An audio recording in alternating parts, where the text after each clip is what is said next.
Негізінде Нұра ауылдық ауруханасы 50 жылдық тарихы бар үлкен емханада орналастырылған. Ол негізі Талғар аудандық ауруханасына қарайтын амбулаториялық емханалардың бірі, ауруханалардың бірі. Негізі жалпы Талғар аудандық ауруханасында 220 мыңнан аса тұрғындар тіркелген.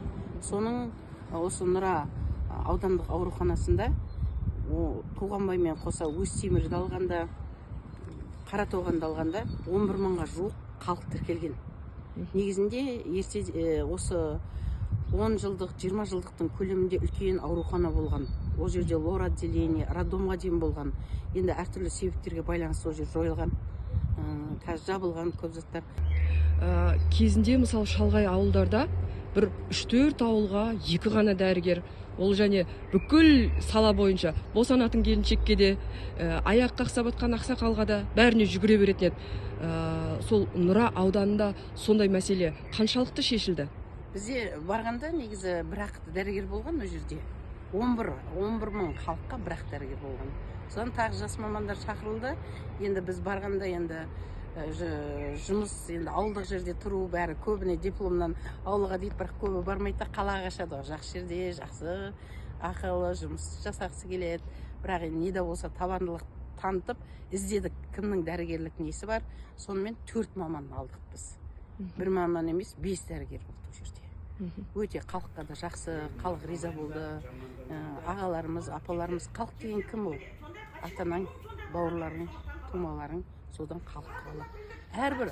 Әрбір дәрігер алдына келген адамды өзінің тумасындай дұрыс көзбен қараса, біз көптеген жетеміз ойлаймыз. Ауылға қалай тарттыңыздар ол жас мамандарды? Айлығы төмен, тұратын жердің жағдайы жоқ деген сияқты уәждерін айтқан жоқ па? Бір талаптар қойып деген сияқты? Қазір елбасымыздың енді бағдарламасы бойынша ауылдық жерлер барғанға алғашқы көтерілу мақсатында үйлер беріледі, үй беріледі, жер беріледі. Сондай бағдарламамен тарттық енді. Қызықтырдыңыздар? Қызықтырдық. Ол дәрігерлер әлі істеп жатыр ма? Қазір үшеуі жасап жатыр. Мысалы жас мамандар ауылды жерге дәрігерлік қызмет ету үшін барып, жаңағы үйді алып, жағдайын жасап алып, кетіп қалу жағдайы болып жатса не болады? Ондай мүмкіндік жоқ. Қазір қалаға қарағанда, қазір ауылдық жерлердің керісінше айлығы көбейді. Қазір мысалы қосымша айлық алатын болса, мысалы 300 мың, 25% қосылады. Жергілікті пайыздардың ерекшесімен. Мысалы бір дәрігер, жалпы тәжірибелік дәрігер, қазір қалада 300 мың алатын болса, ауылдық жерде Нұрада біздің дәрігерлер 175 мың болады. 25%-тік. Сонымен 500, 600, 700 мыңға дейін қолға алғандар бар. Еңбектенсе табылуға болады бәрі. Жұмыстың салмағы жағынан? Салмағы өте қиын енді. Бір мысалы дәрігер күніге 50-60 адам қарайды. 70 адамға дейін қарайды. Негізі не бойынша мысалы 20-дан 40-тан аспайды, өзінің сағатына байланысты. Сонымен бірге бізге үлгілі бөлім жобасымен де жұмыс жасауға кірістік. Ол үлгілі бөлімше деген образцовый участок. Мысалы бір жалпы тәжірибелік дәрігерге берілетін уақыт медбикесімен 7 сағат 20 минут. Мысалы 5 сағатында ол өзінің жаңа қабылдауында отырады. 5 сағаттан кейін 2 сағат 20 минутта немен айналысады? Соны зерттедік. Сол кезде қай жерде біз уақытты қалай тиімді пайдаланамыз. Мысалы диспансерлік бақылауда көп адамдарға дер кезінде көмек, дәрілерін жеткізу, ауыр халде жеткендер, соған есептеу арқылы көмегімізді беруге тырыстық барлығына. Өте бір жақсы, өзім бір жағынан барғаныма қуанам.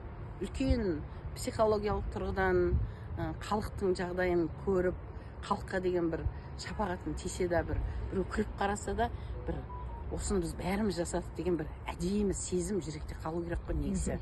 Біреуге қуаныш сыйлай білудің өзі бақыт. Сол адам жазылып кетсе қуанасыз. Ана бала ауырып келіп жылап шырылдап келген бала, айналайын жаным дегенде күліп, жаңа укол салаларда, дәрі салаларда, қарарда енді мазасызданады ғой. Оған да дәрігердің үлкен жаңағы майталмандығы керек. Бізде мынандай бір оқиға болды.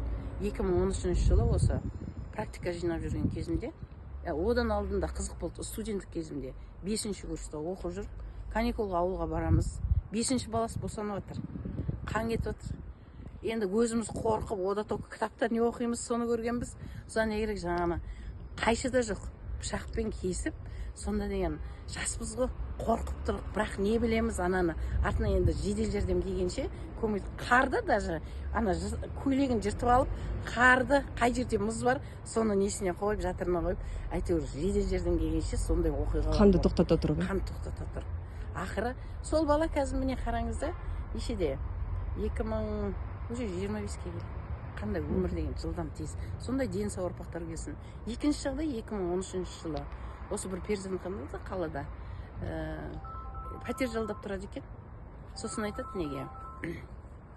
Сіздің неңіз не істеп кетті? Жолдасыңыз кетіп қалды, балдар үйде қараусыз қалды дейді. Перзентханада жатқан әйел 6 желтоқсанның 5-6 қаған аязда сылаң семей үйіне кетіп қалады. Босанайын деп отыр. Босанайын деп отыр уже 2-3 күнде. Содан үйіне барады.